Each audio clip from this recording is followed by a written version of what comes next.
Hola amigos de Civilización y Cristiandad.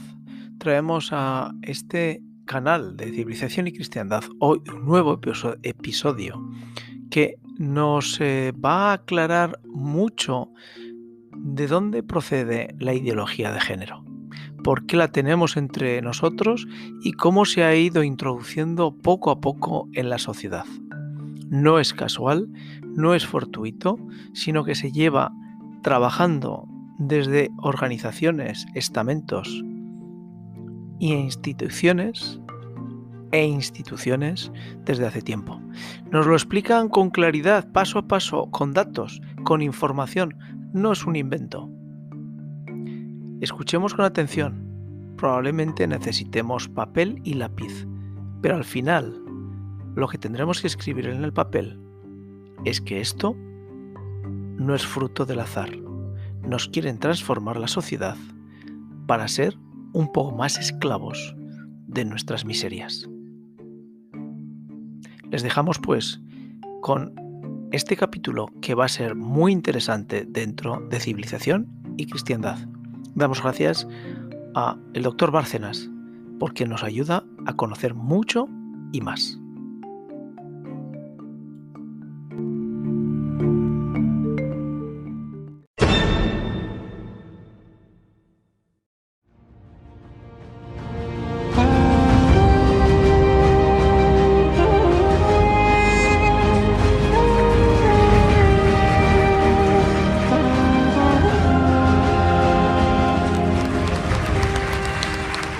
La ideología de género es una ideología, como su nombre indica, pero es sobre todo un instrumento. Se ha diseñado desde un origen claramente marxista, viene a sustituir la lucha de clases por la lucha de sexos, es un instrumento fundamental para llevar a cabo un proceso de ingeniería social como en el que estamos inmersos en este momento, vistiéndolo de algo muy distinto. Se viste generalmente de tolerancia y de concesión de nuevos derechos. Yo voy a hablar de ideología de género, pero sobre todo quiero relacionarlo con otros asuntos que tienen que ver directamente con ella, como son aborto, Luis estaba hablando ahora precisamente de ello, eugenesia y aborto, y aparte del aborto, la declaración de nuevos derechos. Eso de nuevos derechos, que suena como una ampliación de declaraciones anteriores, realmente no es así. Los que procuran este establecimiento de unos derechos nuevos lo hacen a costa de suprimir los derechos reconocidos del ser humano. Por ejemplo, antes de empezar con la ideología de género, hay que mencionar que esta ideología se ha ido extendiendo, reafirmando y la han hecho suya en las cumbres de Naciones Unidas desde los años 90 en adelante, precisamente siempre de la mano de este proyecto de ingeniería social. Lo de los nuevos derechos no es algo que subyace en los textos, es algo bien explícito que ellos mismos han dicho, los defensores de esta ideología, los defensores de este proyecto, que es un proyecto que emerge claramente cuando ya parecía que habíamos alcanzado una pacificación a nivel mundial, al terminar precisamente la Guerra Fría, con la caída del muro de Berlín, en un mundo que parecía, digo, pacificado, emergen unos problemas nuevos, para mí de un calado no menor que los que estaban planteados precisamente antes. Muy al contrario, porque se trata de demoler la sociedad occidental, lo que quedase en ella de cristianismo después de otras campañas anteriores que han ido en la misma dirección, y esto se comprende, y lo dicen abiertamente ellos, que no se logra mientras no se termine con la familia. Por eso la familia ha sido objeto del trabajo de estas organizaciones, aparece constantemente en los textos ya preparatorios de las cumbres, y en los finales vuelve a aparecer, y llaman familia tradicional a la única que existe, la familia. Y lo otro es lo que van llamando nuevos modelos, que no son más que agrupaciones humanas de diferente clase que ya iremos viendo. Y todo esto no se está haciendo de una manera ni casual ni tampoco inocente. Como digo, responde a una estrategia muy clara, van cumpliendo objetivos y para no perder el hilo, yo creo que es bueno saber que esto primero se acuerda en organizaciones internacionales por una razón muy sencilla, y es que en un parlamento, en cualquier país democrático, si tuviera que pasar el filtro, estas disposiciones de los representantes de cualquier país, medianamente equilibrado, aunque han dado ya muchos pasos en esa dirección, no pasaría dichos filtros.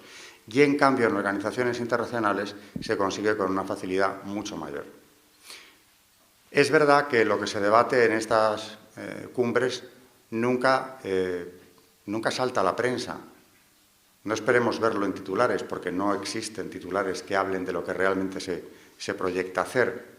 De las cumbres internacionales nos informan de los aspectos externos o folclóricos, pero no de lo que se está debatiendo, no de lo que defienden precisamente algunas estrategias, algunas coaliciones que funcionan dentro de estas organizaciones. Ahora, cuando se acerca uno al proyecto, a los propios documentos sobre los que luego se trabaja, vemos que esto no es una apreciación alarmista de alguien que siga el asunto. Es que hablan ex profeso de cambiar la sociedad y utilizan el término de ingeniería social o reingeniería social con una tranquilidad absoluta, con la tranquilidad que da la impunidad de saber que eso no va a trascender. Vamos a hacer, por no perder el hilo, digo que son 3 temas que quiero relacionar porque están profundamente relacionados entre sí. Referencia a aquellas primeras cumbres que empiezan ya con la década de los 90, en las que se hablaba de grandes problemas que estaban planteados a nivel planetario. Se supone que cosas como el desarrollo, la población, la condición femenina, todo eso es lo que da título a esas grandes cumbres. Luego, lo que se debate, lo que se hace en ellas, es otra cuestión. Yo empezaría hablando por la cumbre del Cairo antes de entrar en lo que es ideología de género, para ver que estamos hablando de algo que no se va apoderando de las naciones de una forma casual, sino que detrás hay todo un proyecto internacional de un peso verdaderamente difícil de resistir.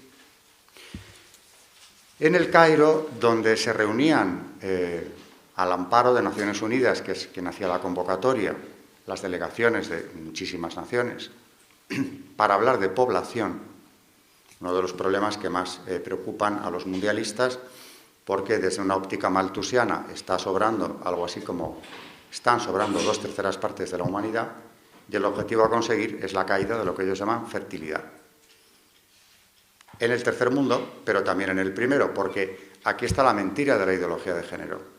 Por una parte está la desfachatez con la que hablan de controlar la natalidad utilizando la ideología de género, y por otro lado está lo que quieren conseguir con esa ideología, que no es solamente la caída de la natalidad, sino un cambio mucho más profundo del paradigma humano, un cambio mucho más profundo de la sociedad, concretamente empezando por la occidental, que va más allá de que la natalidad disminuya hasta los límites que ellos consideran oportunos o necesarios para lo que llaman la sostenibilidad.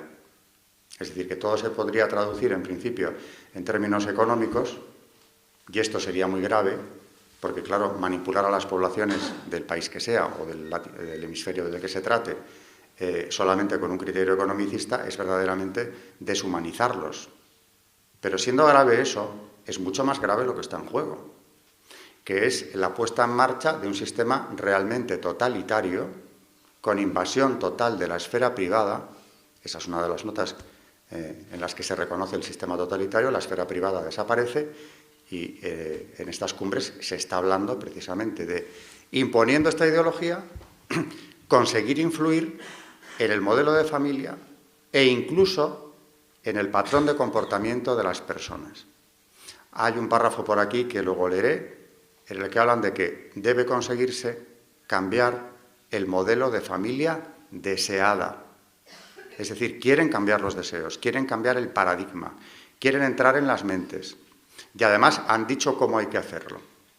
Concretamente en esta cumbre del Cairo, supuestamente para hablar de población, porque no se habló, digo supuestamente porque no se habló, de Población y Desarrollo, de 120 páginas que tiene el borrador, hay 12 dedicadas a eso. Lo demás, el resto del documento, es ver cómo se podía cambiar la familia. Es decir, deshacerla. Privarle de derechos por completo, y llegan a hablar de cosas tan asombrosas como, claramente, hacer desaparecer la patria potestad. Y eso es ir más lejos que muchos estados totalitarios de los que ya hemos conocido o han existido a lo largo de la historia. ¿Cómo pretenden hacerlo?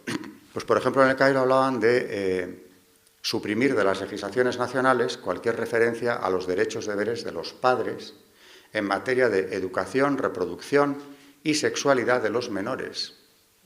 Que los padres no tengan nada que decir en ese campo. En cuanto a la concesión de nuevos derechos, se trataría, por ejemplo, de los que llaman reproductivos. Estos son, entre otras cosas, los derechos a la plena sexualidad del menor, indiferentemente de la actitud o el juicio que eso merezca a los padres. Allí vemos un recorte ya de la patria potestad. La educación es fundamental, que los padres no tengan o no puedan intervenir en ella.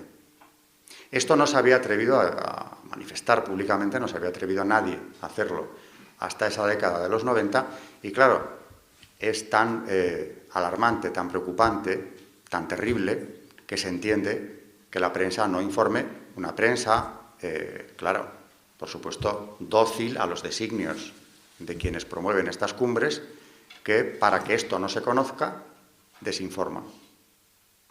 Para llegar a saber lo que se negocia, lo que se discute en esas cumbres, hay que acudir o bien a los documentos, directamente a los documentos de Naciones Unidas, los preparatorios y los finales, o a poquísimos especialistas. Yo mencionaría a Juan Claudio Sanahúja de manera muy especial, porque ha realizado una labor impagable en este sentido, informando sobre estos textos, y muy poco más.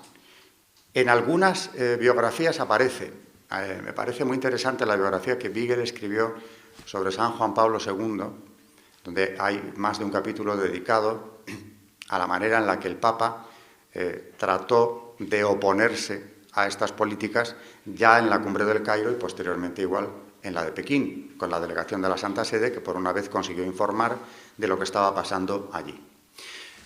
Son demasiadas cosas las que tendríamos que ver para entender ante qué estamos, a qué nos estamos enfrentando, cuál es la amenaza de la libertad, porque hay que hablar de amenaza de la libertad, cuál es la amenaza de los derechos humanos auténticos en este momento.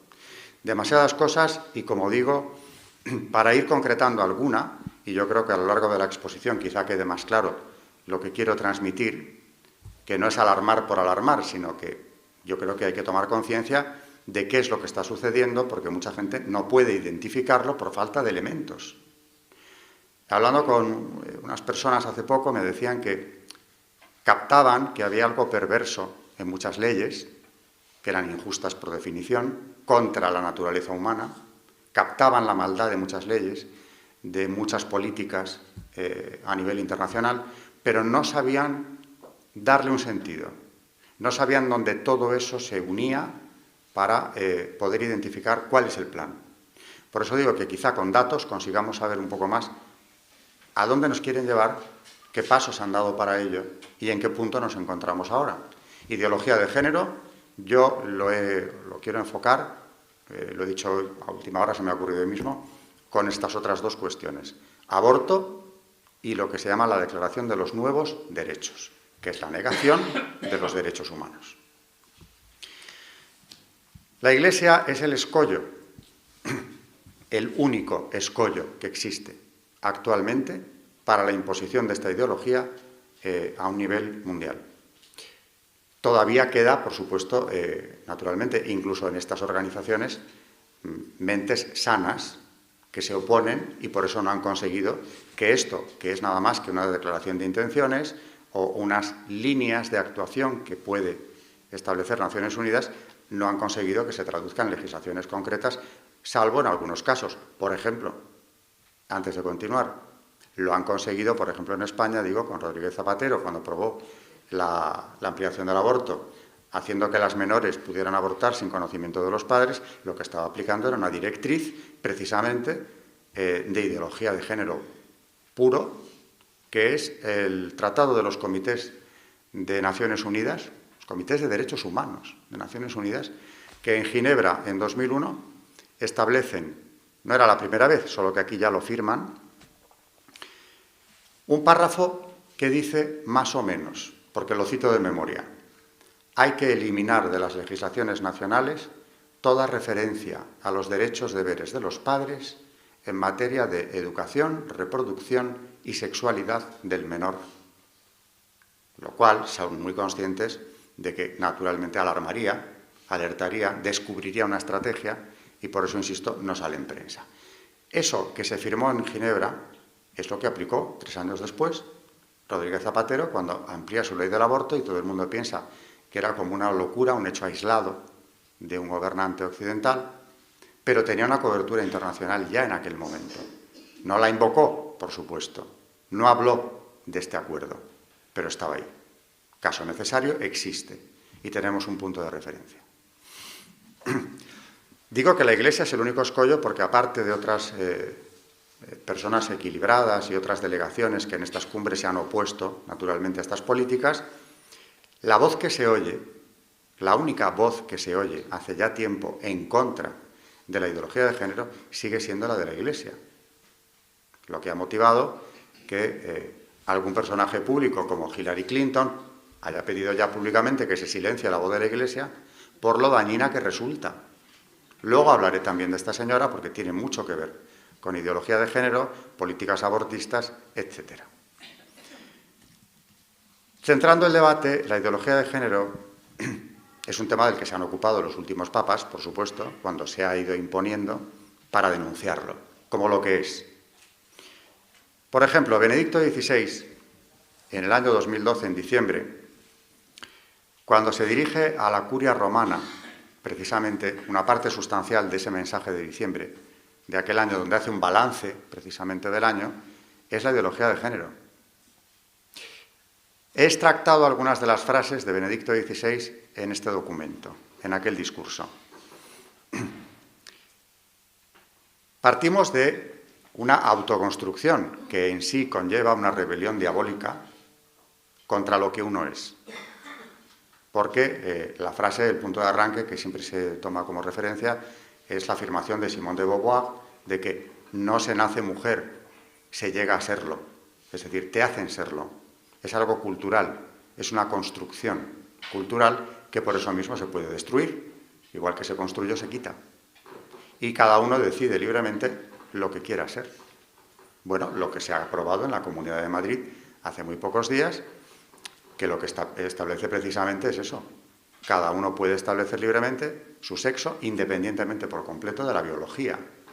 No depende de Dios ni de la naturaleza. Es el deseo de cada persona lo que le convierte en algo distinto a su sexo, en el otro sexo. Es una autoconstrucción absoluta. Y se ha luchado porque eso se reconozca como un derecho, un supuesto derecho humano, que naturalmente ha sido utilizado, como vamos a ver ahora, para transformar la familia. Decía en 2012 Benedicto XVI, si hasta ahora habíamos visto como causa de la crisis de la familia un malentendido de la esencia de la libertad humana, ahora se ve claro que aquí está en juego la visión del ser mismo, de lo que significa realmente ser hombres. La falacia profunda, veamos que Benedicto XVI es muy contundente cuando condena la ideología de género, no se queda en medias tintas. La falacia profunda de esta teoría y de la revolución antropológica que subyace en ella es evidente. El hombre niega tener una naturaleza preconstituida por su corporeidad, que caracteriza al ser humano. Niega la propia naturaleza y decide que ésta no se le ha dado como hecho preestablecido, sino que es él mismo quien se la debe crear. Invoca el Génesis, a continuación, diciendo, según el relato bíblico de la creación, el haber sido creado por Dios como varón y mujer pertenece a la esencia de la criatura humana. Esta dualidad es esencial para el ser humano, tal como Dios lo ha dado. Ya no es válido lo que leemos en el relato de la creación. Hombre y mujer los creó. No, sigue diciendo el Papa, lo que vale ahora es que no ha sido él quien los creó, varón o mujer, sino que hasta ahora ha sido la sociedad la que lo ha determinado y ahora somos nosotros mismos quienes hemos de decidir sobre esto. El hombre niega su propia naturaleza. En la actualidad, decía hace más de 3 años, existe solo el hombre en abstracto, que después elige para sí mismo, autónomamente, una u otra cosa como naturaleza suya. En la lucha por la familia, terminaba diciendo entonces, está en juego el hombre mismo, y se hace evidente que cuando se niega a Dios, se disuelve también la dignidad del hombre. Es una condena, como digo, clarísima, que además va a lo nuclear de la cuestión. Es el hombre lo que está en peligro. Ya no es más o menos una institución tan básica para la sociedad como la familia, sino la propia naturaleza humana es lo que está en debate. Cuando dice esto el Papa, tenía mucha materia de juicio porque ya su antecesor se había enfrentado a esas cumbres, sabía muy bien de lo que estaba hablando. Voy a dar algunas pinceladas, por ejemplo, del Cairo, que es por donde empezaba hace unos minutos. En esa cumbre el presidente Clinton había hecho suya la causa, precisamente de los que trataban de establecer ese nuevo Código de Derechos Humanos. La delegación americana en la cumbre del Cairo, el presidente personalmente se implicó en este asunto para conseguir que se declarase, al hacer esa nueva declaración, como fundamental derecho universal humano el derecho al aborto, la liberalización absoluta del aborto sin plazos ni supuestos. Un derecho al que la persona pudiera acceder y se le reconociera tan básico como hasta ahora se había reconocido, bueno, hasta hace unos años, el derecho a la vida. Se contrapone al derecho a la vida. Y sobre ese derecho quería articular toda la declaración de los llamados nuevos derechos. Por ejemplo, los reproductivos, que son sexuales, a los que me he referido antes. Sabiendo esto, en vísperas de aquello, de esa convocatoria, ya el Papa envió una delegación a la comisión preliminar, que presidía, por cierto, y este dato es importante, un personaje que era el representante de Ghana, el doctor Fred Said, que casualmente era el presidente de Planned Parenthood, la mayor central abortista de los Estados Unidos, un gran negocio de la familia Rockefeller, por cierto, que presidía nada menos que el personaje que había sido nombrado secretario para la cumbre de población del Cairo. Eso no aparecía tampoco en prensa, pero es un dato objetivo. Naturalmente, ya en la comisión preliminar, el propio presidente torpedeó la acción de la Santa Sede cuanto pudo, escarneciendo a los representantes incluso de la Santa Sede, públicamente también, y como luego además no solo presidía la comisión preliminar, sino que tenía que presidir la propia conferencia del Cairo, podemos imaginar cómo moderó el debate. En esa ocasión, quien llevaba la batuta, la ofensiva, ¿no?, por los nuevos derechos, por la legalización del aborto, digo que era precisamente la Comisión Americana, abierta y claramente. En cambio, como ahí fracasó el proyecto de borrador, fracasó, el Papa hizo una campaña previa demoledora, en sus discursos en la Plaza de San Pedro habló durante varias semanas, 10 días seguidos, sobre la vida, el derecho a la vida, sobre familia y matrimonio, en fin, sobre todo lo que se quería destruir en esa conferencia del Cairo, porque, como dije antes, aparte de los nuevos derechos, de lo que más se hablaba allí es de cómo se podía deshacer la familia, crear un nuevo modelo de familia. Es verdad que en aquel momento muchos países, muchas delegaciones del tercer mundo se sintieron implicadas en esto porque comprendían que a los primeros que les iban a restringir la natalidad, la familia, los derechos fundamentales, era a ellos. Pero como eso es así, es a ellos a quienes se les quiere limitar en principio, luego hablaré sobre esto un poco más. Se opusieron, pero era una oposición sin grandes posibilidades de éxito ni de futuro, porque Naciones Unidas actúa de esa manera, condicionan frecuentemente las ayudas materiales al hecho de que estas naciones pobres acepten estas políticas antinatalistas, es decir, esterilizaciones masivas y, por supuesto, aborto libre, que ya se ocupan estas organizaciones internacionales de llevarlo gratuitamente allí. De manera que esa era una resistencia que no podía durar. Y en la siguiente cumbre, que fue la de Pekín, evidentemente el tercer mundo brilló por su ausencia en la defensa de estos derechos. Ahora, como esto es una estrategia que claramente se ve, se organiza previamente, en la siguiente cumbre, 95, un año más tarde, ya no era la delegación americana la que llevaba la iniciativa. Le había pasado el protagonismo a la Unión Europea, donde tenemos una organización que persigue fines idénticos a los de Naciones Unidas, con una ideología exactamente igual. Pero claro, ya se había gastado demasiado el presidente Clinton y su administración y la delegación americana. Le tocaba el turno a los aliados europeos, que forman en el 95 una coalición de todas las naciones de la Unión Europea, con algunos países más que se adhirieron para dar una impresión más universal, por ejemplo Canadá o Sudáfrica, que también entró en la coalición.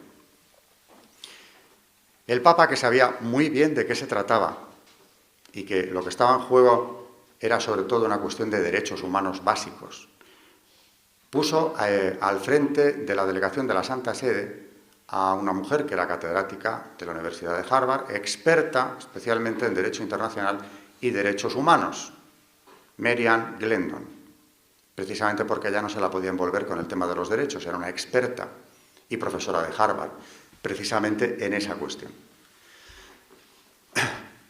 Cuando la delegación estaba a punto de irse a Pekín en septiembre del 95, el Papa, que había vuelto a hablar en vísperas de la cumbre de vida, matrimonio, familia, públicamente, creando un ambiente naturalmente favorable a la defensa de todas estas cuestiones, de los derechos humanos auténticos, se reunió con la señora Glendon y con Navarro Valls, que también estaba en la delegación, que tenía que ir a Pekín, muy preocupado, 2 días antes de que se fueran, y dijo simplemente, con una visión sobrenatural, claro, como siempre de las cosas, hay que rezar más.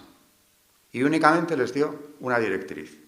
Si algo no va bien, buscad refugio en el pueblo. Frase críptica que tenían que desentrañar estas dos personas, llegado el caso. Que algo no iba a ir bien era evidente en una cumbre como aquella. ¿Pero a qué se refería el Papa? Tardaron unos días en descubrirlo. ¿Cuántos? Pues los que llevó simplemente empezar las reuniones y 48 horas más tarde descubre la delegación de la Santa Sede que de lo que se trataba allí era de recuperar la agenda que había fracasado en el Cairo. Exactamente la misma. La destrucción de la familia, la imposición de los nuevos derechos, naturalmente la liberalización del aborto, era la agenda exacta. Era la agenda de Clinton, que volvía ahora a Pekín con unos defensores supuestamente diferentes. Entendiendo que el gran peligro de estas cumbres es la desinformación, algo por lo que he empezado yo ahora, Navarro Valls y la señora Glendon decidieron que la frase del Papa se podía muy bien interpretar en el siguiente sentido. El pueblo está al margen de estas disquisiciones, se les va a imponer un sistema de valores completamente contra natura, sin haberse enterado siquiera, es un atropello contra el pueblo, que supuestamente está representado aquí en su dimensión internacional en una cumbre de Naciones Unidas. Hay que informar. A lo que se refería el Papa, probablemente piensan ellos, es a esto, que el pueblo sepa. Y si sabe, que actúe. Era un fin de semana, redactaron un informe con todas las contradicciones del Cairo. Cuando hablo de contradicciones me refiero a las auténticas contradicciones que había entre derechos humanos y lo que se estaba debatiendo allí, que era una ingeniería social brutal. Lo explicaron en un folio y lo mandaron por fax a los principales medios de comunicación europeos. Algunos no lo quisieron publicar, claro, pero la mayoría sí. Era demasiado comprometido no hacerlo en aquellas circunstancias. El lunes salió la noticia, salió la comunicación de la Santa Sede, y esto llegó a los parlamentos de todas las naciones de Europa esa misma semana, donde siempre no faltaron grupos que interpelaban a sus gobiernos pidiendo explicaciones de cómo era posible que su delegación en Pekín hubiera defendido semejantes políticas. Por ejemplo, la señora Glendon se entrevistó con los presidentes de algunas de estas delegaciones y les preguntó siempre lo mismo. ¿Por qué motivo su gobierno, es decir, la delegación que usted preside, se opone a los derechos humanos? Así de directa en la pregunta. Y lo que la respondían generalmente era no saber por qué. ¿No lo sabían aquellas delegaciones o estaban obedeciendo estrategias que ciegamente se les imponían desde los gobiernos europeos? Fuera lo que fuese, la gente no se estaba enterando. Con lo cual, esta publicación, por segunda vez consecutiva, la publicación de esta nota, consiguió bloquear de nuevo la agenda de Pekín, que era la del Cairo. Pero claro, sería subestimar la tenacidad de quienes quieren poner en marcha estas políticas el pensar que ya con eso la derrota era definitiva, ni mucho menos. Vamos a ver en sucesivas cumbres qué es lo que se fue debatiendo y con qué tranquilidad hablan en ellas de eso que hemos bautizado, nosotros no ellos, ingeniería social. Pekín fue en el 95, fracasó en el sentido que ya he dicho. Un año más tarde, no hay que preocuparse, siempre hay otra oportunidad, se celebra la cumbre que se llamó Conferencia Habitat II, Estambul, 1996. Y allí, el secretario de esta nueva cumbre internacional, que buscaba objetivos idénticos a los de antes, dice abiertamente, en el borrador, que lo que se busca con esta cumbre es el cambio en el estilo de vida. La frase no es nueva. Lo del cambio en el estilo de vida ya estaba en el Cairo, ya estaba en Pekín, en los borradores. ¿A qué se refiere? Un cambio en el sistema de valores, un cambio en la familia, que es la destrucción de la misma. Y su reemplazo por las nuevas formas de familia. Ya vamos concretando. O sea, que cambiar el estilo de vida significa implantar unas nuevas formas de familia. Todo menos la familia. Otras cosas, por determinar. Afirmando que se trataba de un verdadero proceso, lo decía él, de ingeniería social. Estoy hablando del señor Wally N'Doul, que era el secretario de la cumbre Habitat II. Lo mismo admitió, por aquella misma época, Adrienne Germain, que era la presidenta de la Coalición Internacional para la Salud de la Mujer y miembro de la Agencia Internacional Sueca para la Cooperación y el Desarrollo. Había formado parte de la delegación americana en las cumbres del Cairo y Pekín. Y ahora afirmaba, o confesaba, no sé cómo calificar el comentario, dirigidos por los Estados Unidos desde los años 50, la cosa venía de atrás, se formaron profesionales en población para controlar el crecimiento de la población en los países en desarrollo de Asia, África y Latinoamérica. El objetivo es reducir la alta tasa de fertilidad. La agenda del Cairo, se refería a la ya pasada cumbre del Cairo, se enfoca hacia una amplia reingeniería social. Y lo llaman bien, porque es ingeniería. Hay un plan previo, se ponen los medios, se consigue el objetivo. ¿Qué es en este caso? Seres humanos, personas, sociedades humanas que quedan transformadas y, por supuesto, desarticuladas para ninguna defensa posterior. Se pretende establecer, desde luego, un pensamiento único y dentro de dicho pensamiento tiene una especial importancia el control de población, claro. Si solo fuera eso, como decía al principio, estaríamos ante una exhibición brutal de egoísmo por parte de los países desarrollados que pasaría por la eliminación de los pobres del mundo o dejar su porcentaje de población en el mínimo o casi en la nada, pero sería solo, entrecomilló la palabra, solo eso. Pero es que hay más, porque tienen planes también para el primer mundo.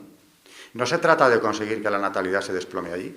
Aquí se trata de imponer ese modelo social, esa ingeniería social, que incluye la destrucción de la familia como primer paso. Luego, es una ideología la que trata de imponerse. Es un nuevo sistema de valores, por supuesto, contra el cristianismo. Lo que pueda quedar de cristianismo después de la lluvia ácida que las sociedades cristianas europeas han aguantado durante siglos, erradicarlo ahora por vía legal. De manera que estamos en un momento de impasse en el que son las organizaciones internacionales las que toman estos acuerdos, tratando de que luego los estados se vayan adhiriendo. Por cierto, no vamos a discutir que no lo logren, porque tenemos ejemplos más que sobrados de cómo la ideología de género se va aplicando cada vez de manera más contundente a través de leyes positivas, que esas sí son coercitivas. No se trata solo de un control de población, siendo esto ya inaceptable. Se trata también de un cambio del paradigma humano y del establecimiento de un pensamiento único que, lo repito, nos pone en las puertas de un totalitarismo nuevo, más amenazante que ningún otro. Había precedentes, porque ya en el 92, es decir, incluso antes del Cairo, en otra cumbre parecida celebrada en Viena, la División para el Avance de la Mujer, otra de las agencias de Naciones Unidas, que se reunía allí con el Fondo de Naciones Unidas para la Población, decidía que había que implantar programas de planificación familiar, dirigidas, siempre lo mismo, a reducir la fertilidad. Y aquí viene la frase a la que yo me refería hace unos minutos, una de las más fuertes para mí de todo lo que yo he tenido ocasión de ver. Se deberán cambiar los roles de género en orden a reducir la fertilidad, con toda la desfachatez. O sea que, ¿hasta dónde defienden unos supuestos nuevos derechos o los introducen para conseguir un objetivo concreto? Son muy conscientes de que cambiando el rol, el papel que desempeña el hombre y la mujer en la sociedad desde que existe la humanidad, se reduce la fertilidad. Claro, igual que implantando eso que llaman el nuevo tipo de familia, se reduce también. En el 91, en Suiza, habían redactado ya unos principios para vivir de manera sostenible. Era un programa de Naciones Unidas para el medio ambiente, con la colaboración del Fondo Mundial para la Naturaleza. Apoyos y organismos no les faltan. En Viena, volviendo a Viena, en el 92, es donde se había establecido lo de los roles de género, que, como digo, tiene un precedente en Suiza. Los principios para la vida sostenible también eran del 91, es decir, que toda la década de los 90 está surcada por estas estrategias internacionales. Y en estos principios, para vivir de manera sostenible de Suiza del 91, se dice: deberá crearse una nueva organización mundial con el cometido de vigilar la observancia de esta ética mundial nueva. Vigilar. Un organismo que vigile la observancia de la ética. Claro que la ética, tal y como la entienden, lo más amenazante que hay aquí es que no es inmutable. El primer presidente de la UNESCO, ya en el 48, porque como digo, hay que buscar referentes anteriores, ya escribió, Julian Huxley: nada hay inmutable ni eterno en ética. Depende de los consensos. No hay ley natural. Nada viene de Dios porque se le ignora. Los consensos elevan a categoría de ético lo que va contra la ética. Y lo dicen. Por ejemplo, también en estos principios de vida sostenible, decían claramente que para poder adoptar esta ética de vida sostenible, los individuos deben reconsiderar sus valores y modificar sus comportamientos. La sociedad debe promover los valores que están en consonancia con la ética de vida sostenible y desalentar a aquellos que sean incompatibles con ella. La maternidad se politiza, ya no es una cuestión de la persona, sino que es algo en lo que el Estado tiene que intervenir para controlarlo, ya incluso como una opción.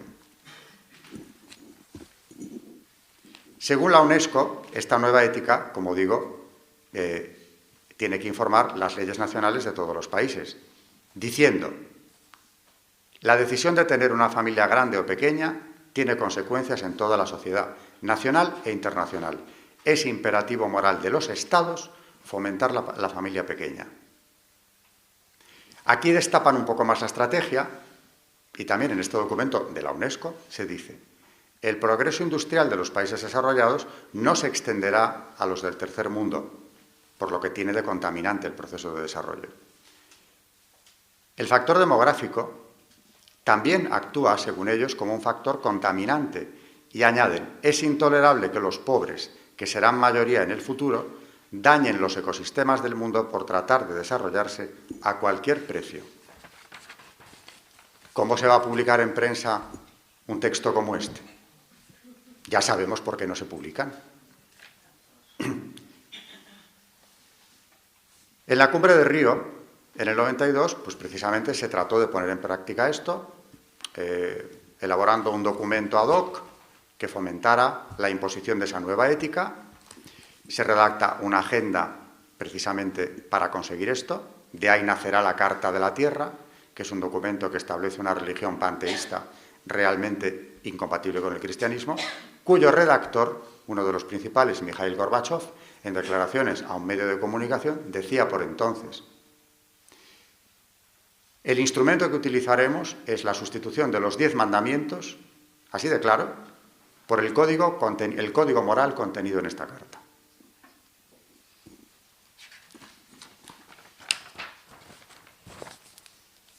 En cuanto al panteísmo que subyace en la Carta de la Tierra, que ha sido ya venerada, porque a veces caen en situaciones tan esperpénticas como llevarla en procesión dentro de lo que llaman Arca de la Esperanza, que es un remedio del Arca de la Alianza, decorada con escenas panteístas, ha ido por procesión, en procesión por Nueva York, fue llevada a la cumbre de Johannesburgo para que, como decía el presidente, iluminara a los asistentes con su sola presencia. Es una divinización de la Carta, por supuesto. Y decía también, estas palabras de Gorbachev son interesantes: necesitamos encontrar un nuevo paradigma que reemplace los vagos conceptos antropológicos. Estos nuevos conceptos se deberán aplicar a la moral, a la ética y constituirán un nuevo modo de vida. El mecanismo que usaremos será el reemplazo de los 10 mandamientos por los principios contenidos en la Carta. Este es el párrafo completo de la referencia a los 10 mandamientos. El sexo como una opción. Esto es la ideología de género. La autodeterminación de la mujer y del varón. Estos son puntos a conseguir. La conquista de los derechos sexuales fundamentales. Derechos sexuales fundamentales. Orientación sexual, salud reproductiva. Cuando dicen salud reproductiva se están refiriendo naturalmente al aborto. Con acceso a los servicios de anticonceptivos y al aborto libre, claro. Pero es que la Organización Mundial de la Salud, ella, en el año 93 decía: la identidad de género es la convicción personal, íntima y profunda de que se pertenece a uno u otro sexo en un sentido que va más allá de las características cromosómicas y somáticas propias, al margen de la biología. Afirmación de la Organización Mundial de la Salud. La naturaleza no determina la identidad sexual de la persona. Claro, el siguiente paso es estigmatizar la maternidad como una lacra. Y esto se ha hecho ya. Por ejemplo, hay una señora, Caroline Hannan, directora para la División del Avance de la Mujer posteriormente, que también ha estado en estas cumbres, ¿cómo no? Y que, hablando de las diferencias sexuales, dice que fueron creadas por jerarquías sociales machistas, para perpetuar el poder masculino. Como las diferencias sexuales han sido construidas socialmente, pueden cambiar. La ideología de género es el proceso a través del cual Naciones Unidas, lo dice ella, que pertenecía al organismo, espera eliminar todo vestigio de esas diferencias socialmente construidas. Hannan, cuando habla de la maternidad, se refiere a ella como trabajo reproductivo. Y forma parte, lo dice también, son palabras textuales de ella, de una carga o impuesto reproductivo que limita a la mujer. Todo lo que la libere de este trabajo reproductivo debe ser admitido social y también legalmente, incluyendo, por supuesto, el aborto. Lo que impide la maternidad se contempla como un factor de liberalización de la mujer y la maternidad, por primera vez en la historia, como una carga, un lastre del que hay que liberar a la mujer. Y llegamos a ese tratado de los comités de Naciones Unidas, al que me he referido antes. Son 5 comités, todos los títulos de estos comités suenan naturalmente de manera muy positiva: Comité contra la Tortura, Comité de los Derechos Económicos, Sociales y Culturales, Comité contra la Discriminación Racial, la Discriminación de la Mujer, Comité de los Derechos del Niño. Se reúnen en Ginebra en 2001 todos los expertos de estos comités para aplicar, precisamente este era el objetivo de la reunión, para ver cómo se podía aplicar la perspectiva de género a los respectivos comités de derechos humanos, es decir, a todo lo relacionado con los derechos humanos. Fueron adoptadas por el Secretariado General de Naciones Unidas: derechos sexuales y reproductivos, incluyendo el aborto, de los adolescentes, como decía antes, eliminando de las legislaciones nacionales toda referencia a los derechos deberes de sus padres. Esto yo lo explico a mis alumnos en términos de que es la suspensión de la patria potestad. Porque si el padre no puede, o la madre, decidir en estas cuestiones, ¿a qué queda limitada? La perspectiva de género, también se dice en el tratado, debe aplicarse a todas las políticas sociales, sean del tipo que sean. Alegan que los derechos humanos son evolutivos y progresivos. No son inmutables tampoco, como tampoco lo es la ética.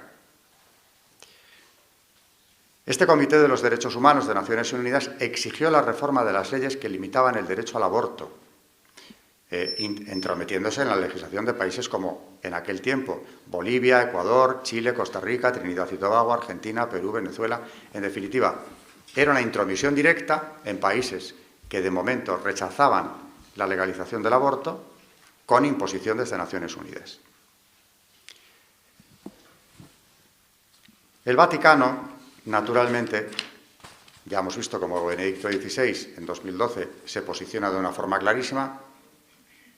El propio Papa Francisco, muy recientemente, por esta época se cumple el año, y casualmente, en el momento en el que en su país, en la ciudad de la que fue obispo, Buenos Aires, se legislaba a favor de la ideología de género, una ley de las más duras que yo he conocido, que suspende la libertad de expresión, puesto que dice esa ley, que solo se aplica en la ciudad autónoma de Buenos Aires de momento, que todo lo que cuestione, todo aquel que cuestione la ideología de género debe ser procesado. Es constitutivo de delito expresar una opinión disconforme con la imposición de esa ideología en cualquier política.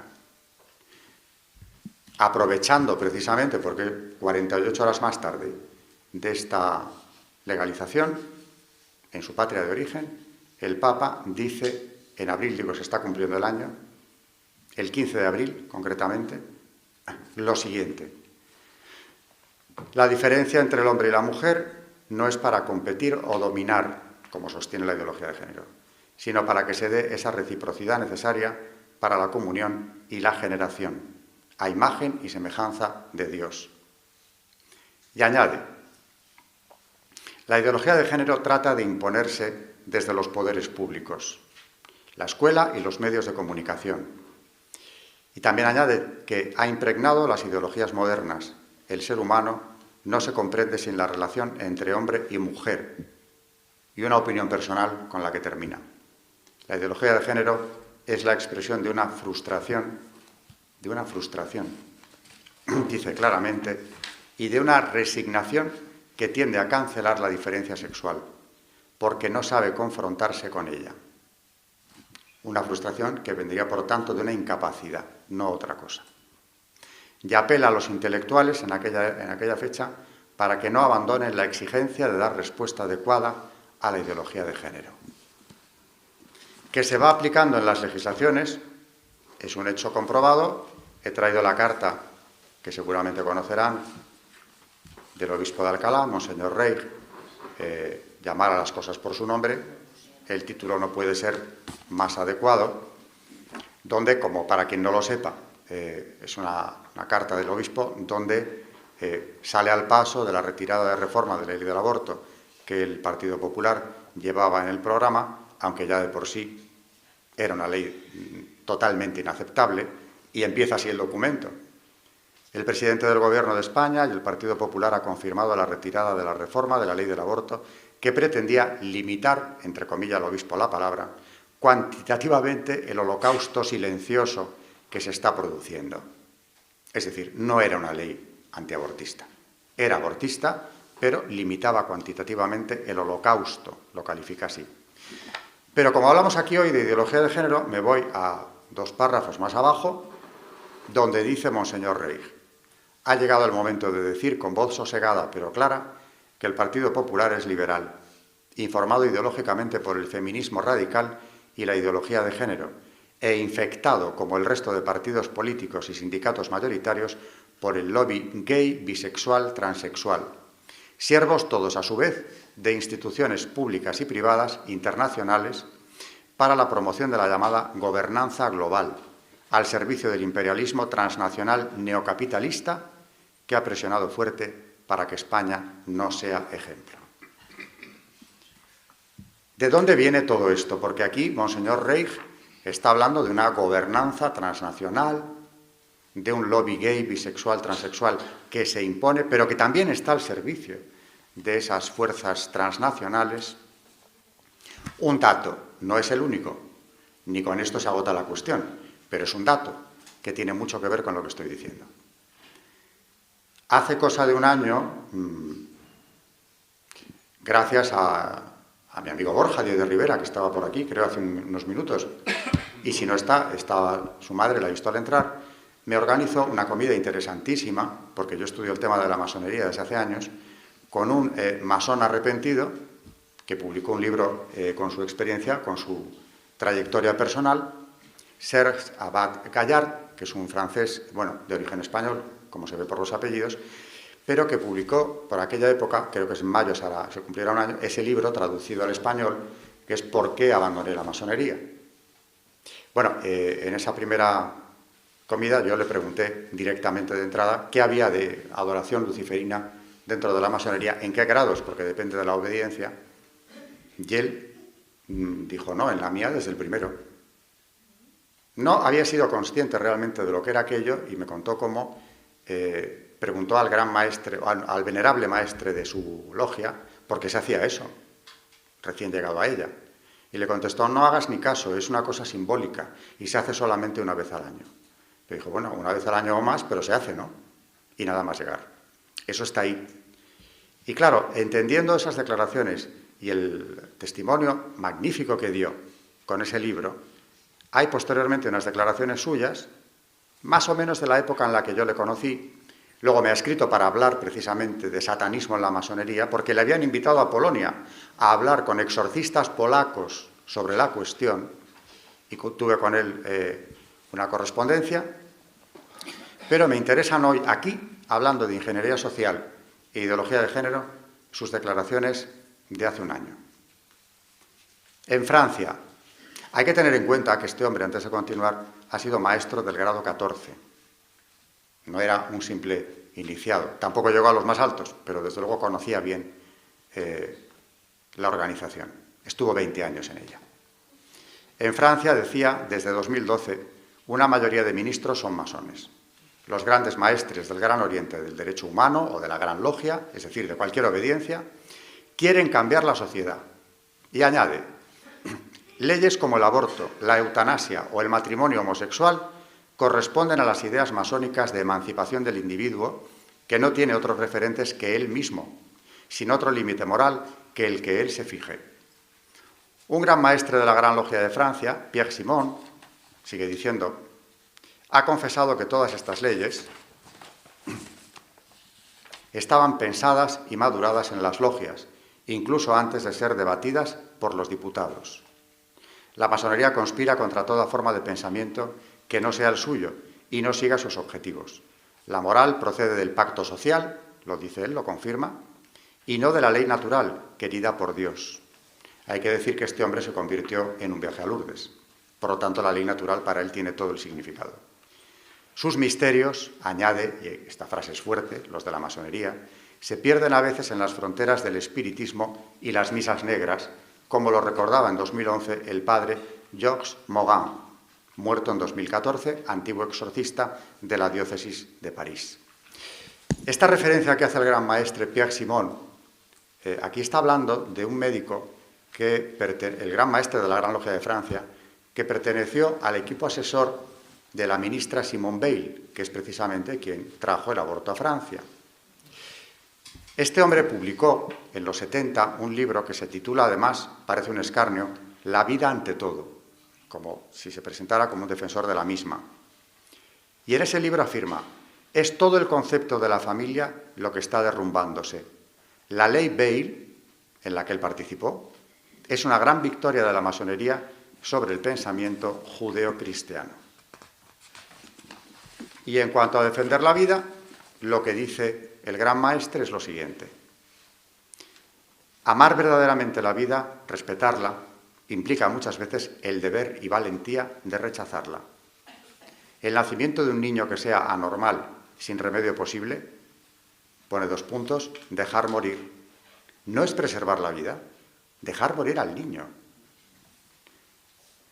Aborto y eutanasia, según él, son un derecho y a veces incluso un deber de las personas.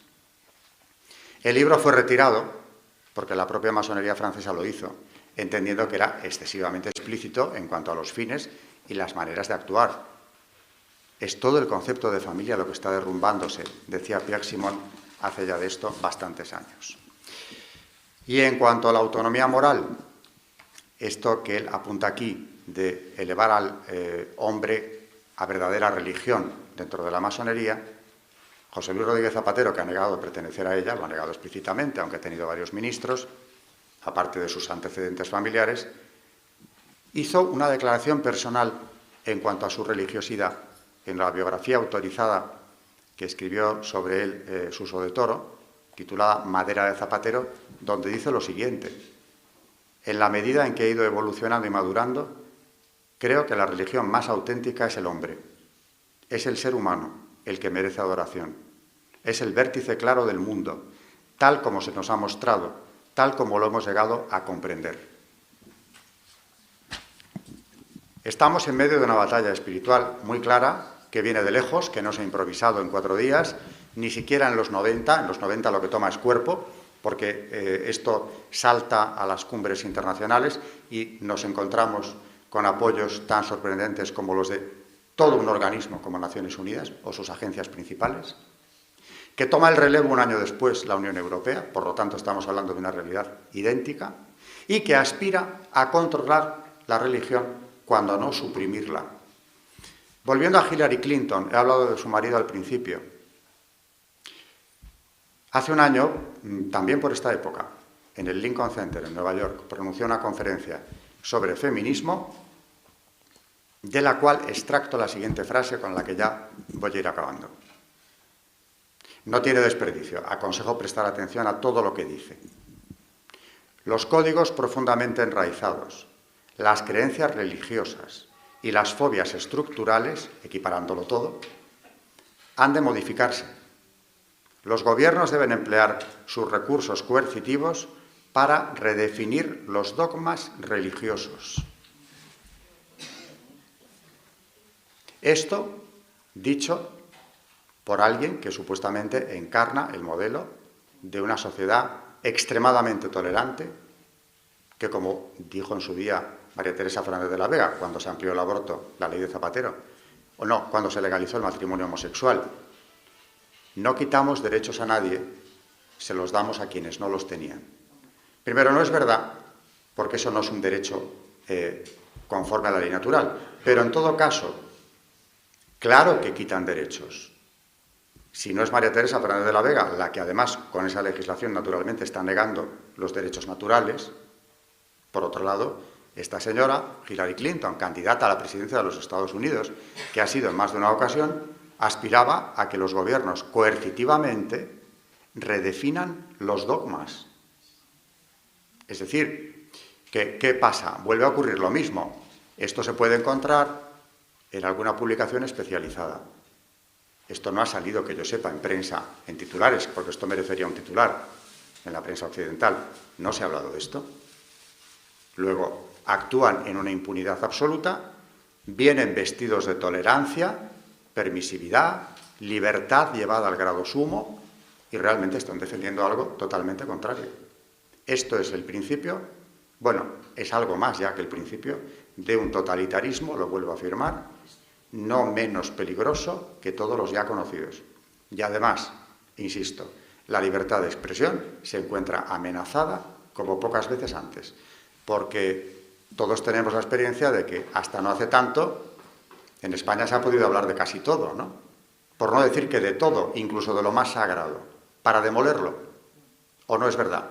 En medios de comunicación, en el mundo de la cultura, en el cine. Bueno, hablando de cine, y antes de terminar, en el Cairo ya se dice que los gobiernos, para llevar a cabo ese cambio del modelo de familia, del modelo social, debían recurrir a medios tales como, y concreta tanto como que dice el borrador, series de televisión y radio, teatro tradicional, es decir, todo lo que pueda ser difusión y cultura, al nivel que sea, se debe utilizar. Dan la pauta de cómo hacerlo. libertad de expresión hasta que llega esto. Y entonces, ante esta ideología que trata de cambiar la sociedad dinamitándola, aquí hay que callarse. Es decir, ni la libertad de expresión, por más que, insisto, se vistan de tolerancia. No es verdad. Son altamente intolerantes. Y además, a veces lo manifiestan tan claramente como Hillary Clinton lo hizo hace un año en Nueva York en este discurso, en el que fue muy aplaudida, por cierto, porque tenía un auditorio muy afín a sus posiciones. Es nada más que un apunte de lo que es ideología de género, lo que hay detrás y, acabando ya del todo, viene unida a otras cosas. Declaración de nuevos derechos, por llamarles de algún modo, los llaman así. ¿Qué es eso de la sexualidad de los menores vivida plenamente como un derecho fundamental al margen de sus padres o de lo que estos puedan opinar? ¿Qué es eso del aborto de los menores al margen también de sus padres? ¿O de la educación de los menores sin que sus padres intervengan? Eso no es libertad, ni tolerancia. Sobre todo si se trata de establecer coercitivamente desde el Estado. No es tolerancia. Y por último, imposición de unos nuevos derechos, imposición del aborto y el que dio en el clavo cuando todo aquello fue Juan Pablo II diciendo: el derecho a la vida es el fundamental. Cualquier plataforma que quiera construirse de derechos humanos tiene que partir necesariamente de este. Todo lo que le cuestione es derrumbar los derechos humanos fundamentales. Y ahí está la clave. Hemos ido entrando, naturalmente, en este proceso como sin darnos cuenta. Llevamos muchos años con el aborto legalizado ya en España, sin que haya pasado una gran cosa, ni grandes movilizaciones. Se han ido desanimando incluso los que se movilizaban. ¿Y qué ha pasado? Pues que como el ser humano tiende a identificar justo con legal, las nuevas generaciones, yo doy clase a chicos de 20 años o de menos incluso, y llevo años dándosela, pero es que todos ellos cuando nacieron, esto estaba aprobado desde hacía muchísimo tiempo. Les cuesta más, aunque muchos de ellos lo entienden, pero les cuesta más entenderlo que a una persona que ha visto cómo esto se ha ido fraguando, porque ellos están acostumbrados a que eso es la ley, es ley. Y el hombre, digo, tiene atávicamente la tendencia a identificar justo, legal, legítimo. Y eso es también una forma de hacer propaganda, es una forma de cambiar la sociedad. El que eso esté ahí, y como decía Juan Pablo II, destruyendo la plataforma fundamental de toda declaración de derechos, es un hecho objetivo con el que hay que contar. No es ajeno a la ideología de género, ya hemos visto cómo desde ella se defiende ese derecho, ni tiene tampoco deja de tener mucho que ver con esas declaraciones de nuevos derechos. Es más, precisamente aspira a que esos derechos se proclamen definitivamente, es más, se impongan, porque será el momento en el que ya la batalla ha sido ganada. Lo que ha ocurrido en la Comunidad de Madrid hace unos días no es más que un ejemplo de la dirección que va tomando esto. Así que, cuidado, que esto no se queda en directrices que se tomen en Ginebra o en Helsinki o en la cumbre que queramos y al final se queden en papel mojado. Antes o después se va implantando esta legislación que es lo común a todas las agendas de los gobiernos masónicos europeos y americanos también, por supuesto. Hasta aquí hemos llegado.